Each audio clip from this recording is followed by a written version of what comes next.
What's up, guys? Welcome to the first review of my October series, which is basic theme is new horror.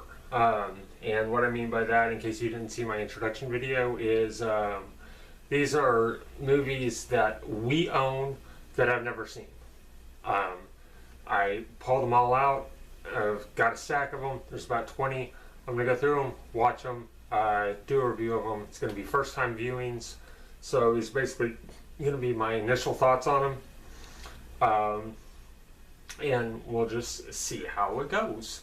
And the first one that I have up, and this was just completely random. Pretty much most of these are just going to be completely random choosings. And Tusk. Oh boy, this movie. I don't even know.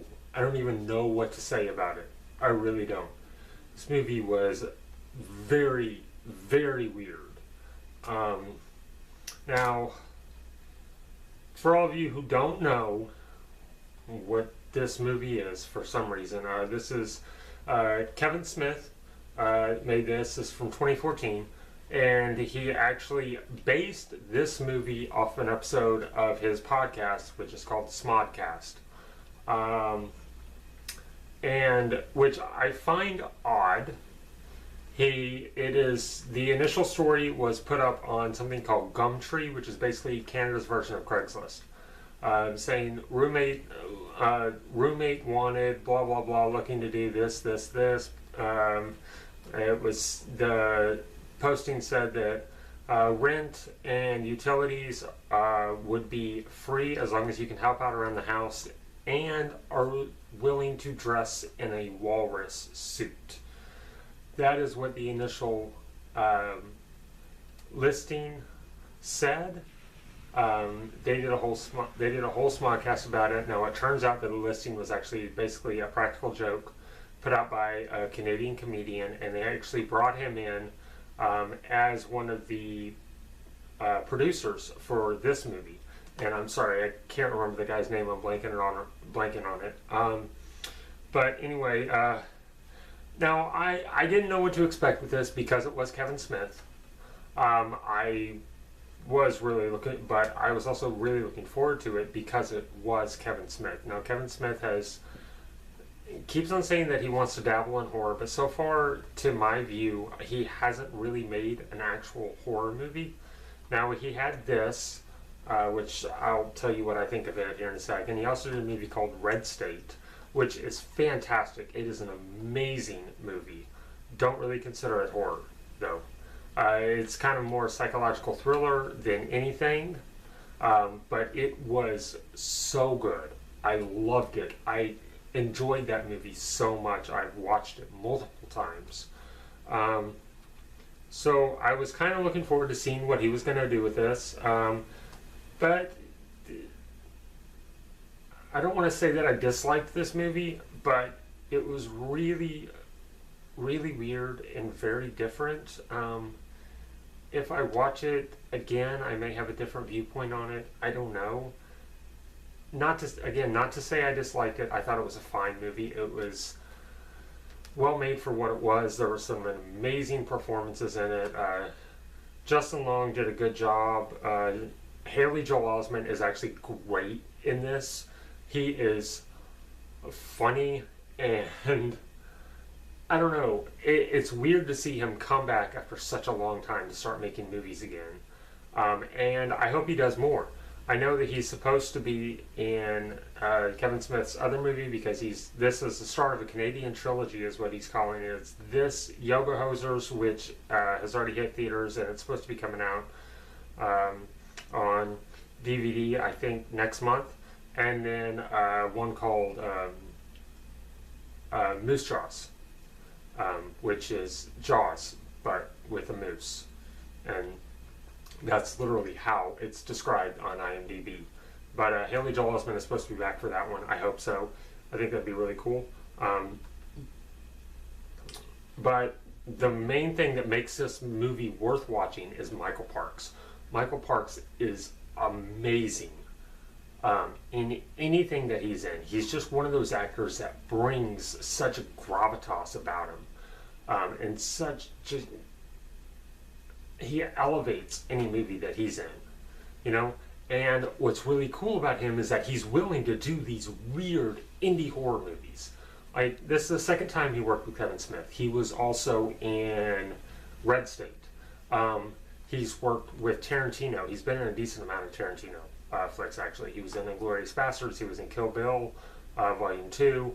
He was also in Django Unchained.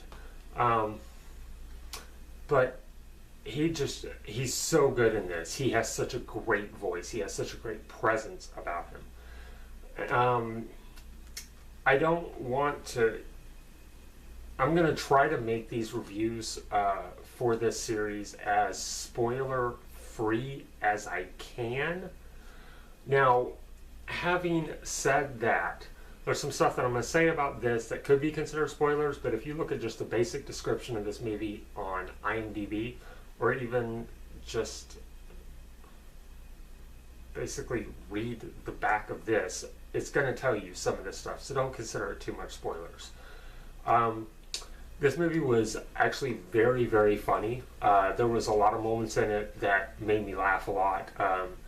I really enjoyed... I think I enjoyed it even more now because me and my brother are running a podcast now, and that's a big part of this, is that Justin Long and Haley Joel Osment run a podcast and called the Not C Party.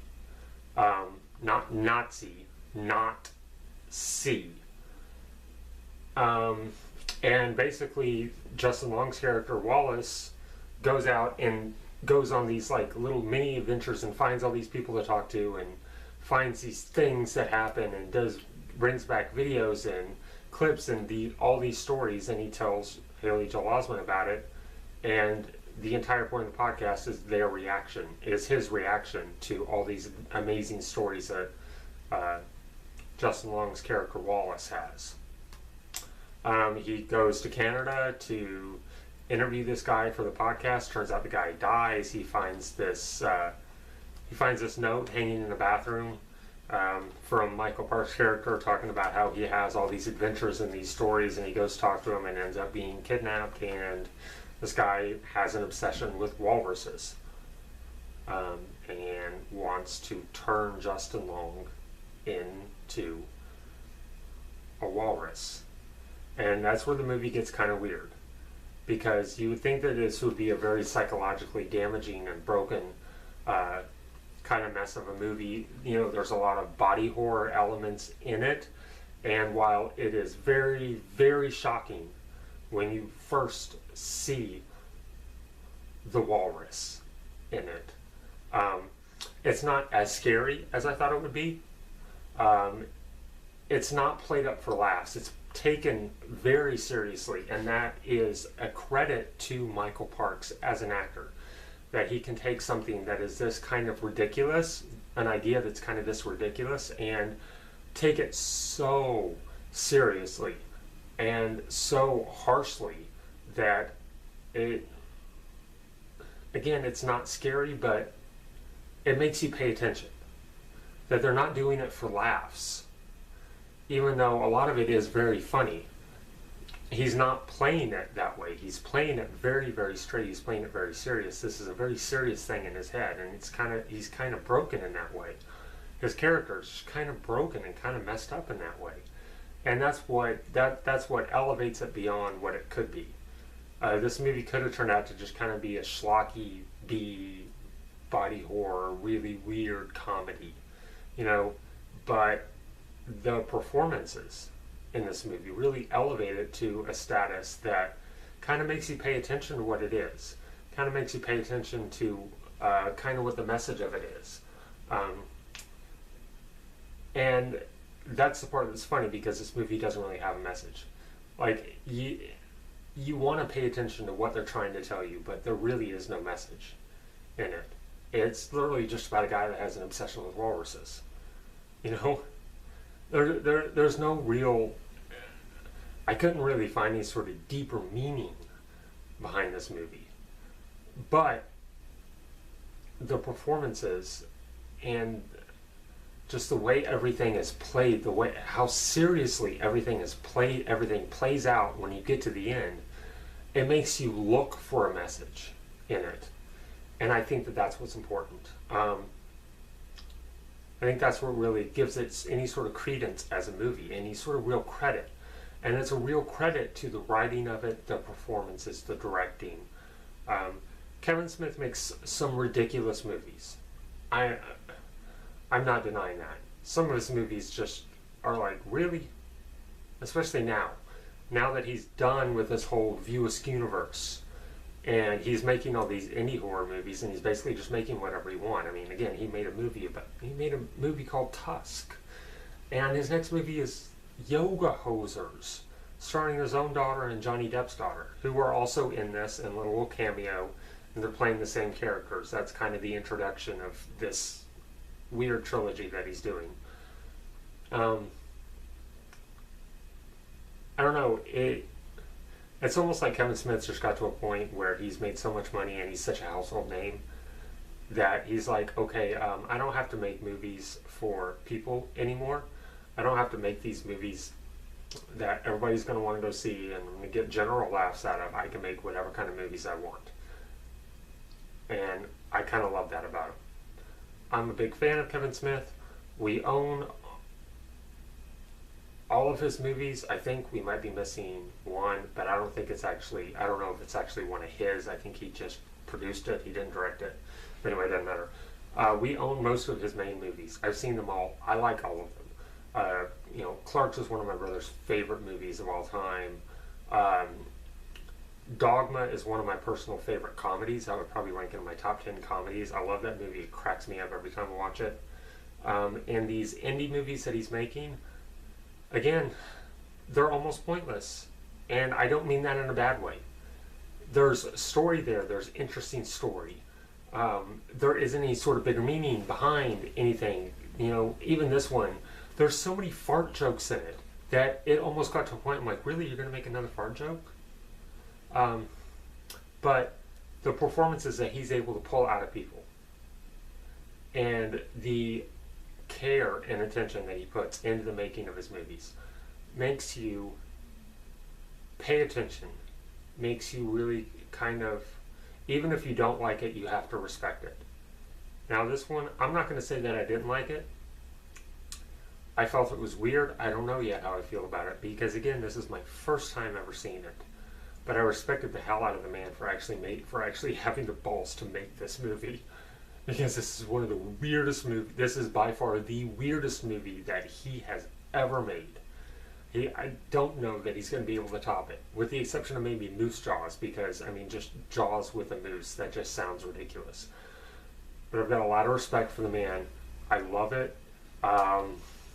It's a Kevin Smith movie. So no matter what, I'm going to end up watching it again, because you have to watch a Kevin Smith movie at least twice. So I recommend watching it. I don't necessarily recommend buying it, because this is one of those movies that I can't recommend that you buy, because I'm not going to say that you're going to like it. It's a weird movie. It's a really weird movie. It's not scary. There's some good comedy in it. It's interesting. It's worth checking out. It's at least worth a rental. So that's my review of Tusk. Stay tuned for the next one. I don't know what it's going to be, because, like I said, I'm choosing these all at random. So until next time,